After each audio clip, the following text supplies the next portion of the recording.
As you probably gathered, everyone wants an upmarket SUV with a premium feel these days. You might even be one of those people.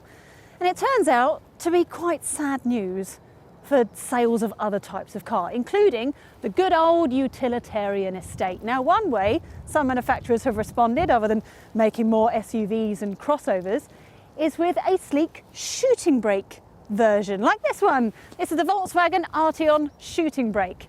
Now, usually very stylish on the outside, as you can see, very posh on the inside as well. And because there's so very few on the market, when you do see one, it's quite hard not to be smitten, like when I got my hands on the shooting brake version of the Mercedes CLA. I'm spending your money for you. I'm just saying, it's worth it. The interior is fit, makes me go, whoa. I don't say that often. And no, I don't say that very often, but would you look at this? Oh. VW originally launched the hatchback version of the Arteon back in 2017 as a way of offering something more stylish and upmarket than the Passat to attract buyers who usually go for a BMW or an Audi. A facelifted model was revealed in late 2020 and VW added this shooting brake estate at the same time, offering increased boot space and more headroom for rear seat passengers. The tweaks to the design of the car are fairly minimal but include new front and rear lights and new bumpers. This R-Line model looks particularly smart thanks to its sporty body kit, 19-inch alloy wheels and tinted rear windows, while chrome touches and frameless windows are there to convince you that this is a truly premium product. Close that snazzy frameless door behind you and you are greeted with an interior that's definitely a facelift from the previous Arteon compared to the minor changes that VW made on the outside. Now, one of the biggest criticisms of the pre-facelift model was that the interior was so obviously Passat related. So you'd have the nice eye-catching stylish outside, then you come on the inside and it was all just a bit bland and derivative. Not bad, just a bit meh. But this new interior is definitely in keeping with expectations. The design is sharper, the materials used feel much better quality. I like this brushed aluminium. Plus, you've got the digital dials that come as standard, combined with the infotainment touchscreen and the climate control panel, so it helps it feel more cutting edge. But what is it like to use? Well, we've seen this all before in the new Golf, and the screens are sharp, infotainment system is intuitive enough, but VW can't seem to get enough of this touchy, slidey climate control controls. I mean, when I first sat in this car, I looked at it and thought, oh look, how retro, it looks like a cassette player. Then I thought, oh no, it's touchy, slidey. Didn't really love it in the Golf, and I don't really love it in here. I mean, one bonus is that it's on a separate panel, so it makes it a little bit easier, but while you're driving, you're having to touch and mush all the buttons rather than just grabbing a dial, turning it clockwise for hotter, anti-clockwise for not hotter. I'll tell you one button that's very easy to press. The subscribe button to the Carbuyer YouTube channel. Hey, while you're there, why not click the bell icon as well and click the like button and let everyone know that you're having a right good time. Volkswagen wants you to think of this car as a rival to the BMW 3 Series Touring, which is unfortunate in this department as the digital dials and the infotainment system are both bigger in the BMW and the software itself in that car is better than VW's equivalent. The infotainment system and screens aside, the interior of the 3 Series is still just ahead of the Arteon, generally, even after all of the improvements from the facelift. It's not that the BMW is miles better, but it definitely feels more luxurious and the materials used feel of higher quality. Oh, special mention has to go to these seats. These seats. We're talking leather.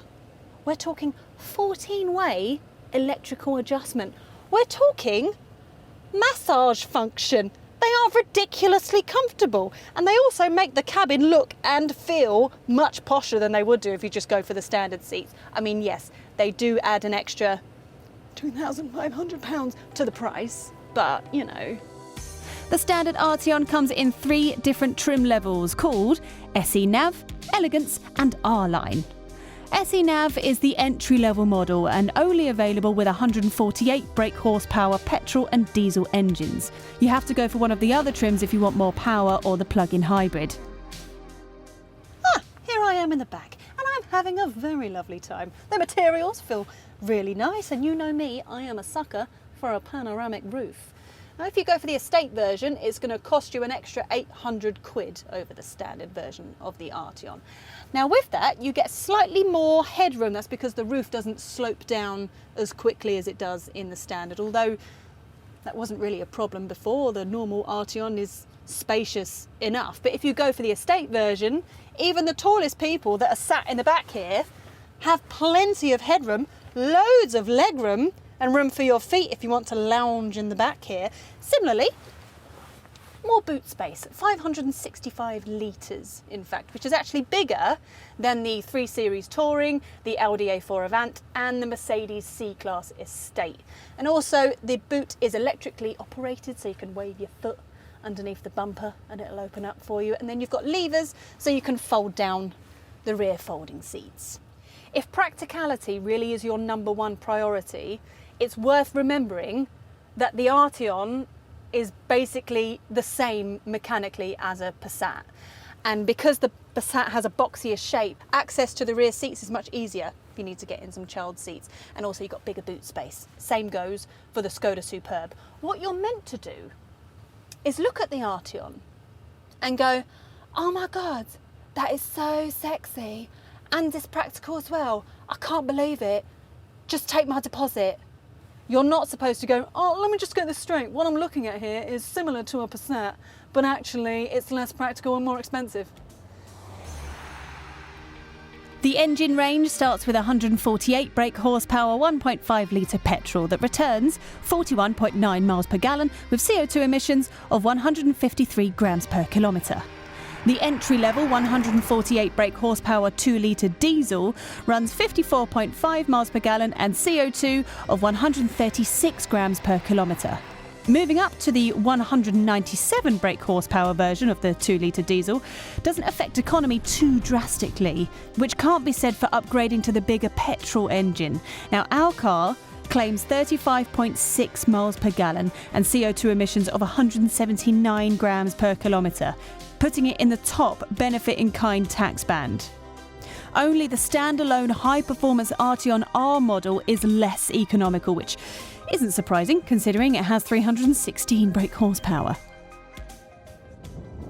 Now, just over half of all Arteons sold will go to company car drivers, so it means you'll mostly see them whizzing up and down motorways, and that is where this car is at its best. We've got a 2-litre petrol engine here, which is nice and powerful, 7-speed automatic gearbox, which helps keep it nice and relaxing. This is definitely a comfortable cruiser, and I think with the shape of the car, it helps keep it nice and quiet even when you're at high speeds. Then there's the optional acoustic pack, which we have here, naturally. So that includes sound insulated glass and extra sound deadening, so that even when you're driving, it is so whisper quiet in here. Then what you do is you become at one with your inner self. You switch on that massage function and you become at peace with the serenity and the atmosphere.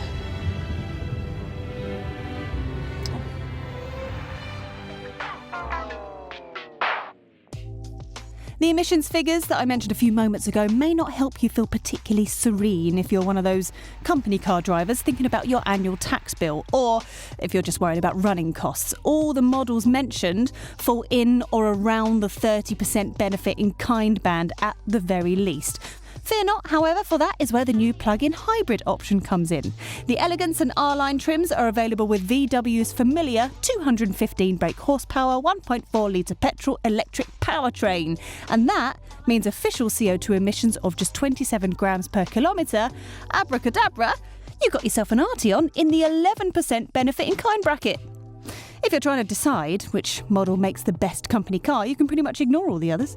And private buyers who are able to regularly charge the battery will appreciate the lower running costs too.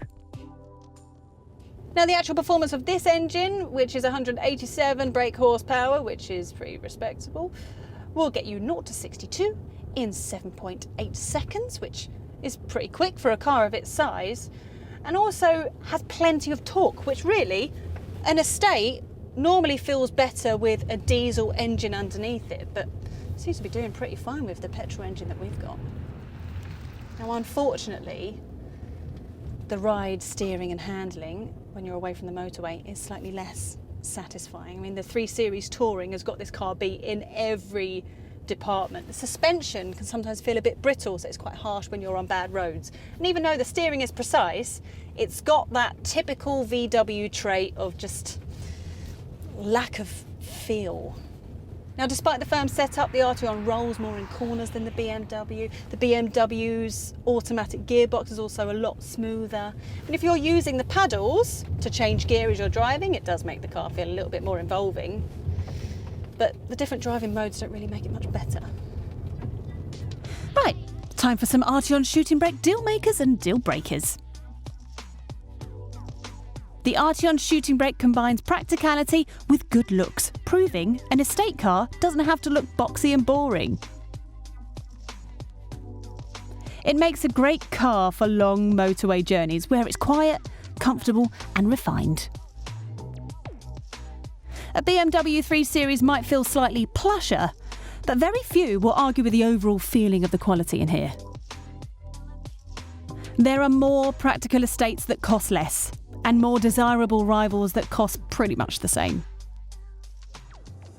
I think the Arteon Shooting Brake is a great looking car, and it makes sense when so many people want a stylish looking car that's posh on the inside as well, that VW would want to zhuzh up the Passat a bit. And I think the Shooting Brake is definitely more attractive than the Passat, both inside and out, even if it is pretty much the same underneath. The trouble is, this is £3,500 more expensive than the Passat, and the Passat remains the more practical car, even if it doesn't look as good.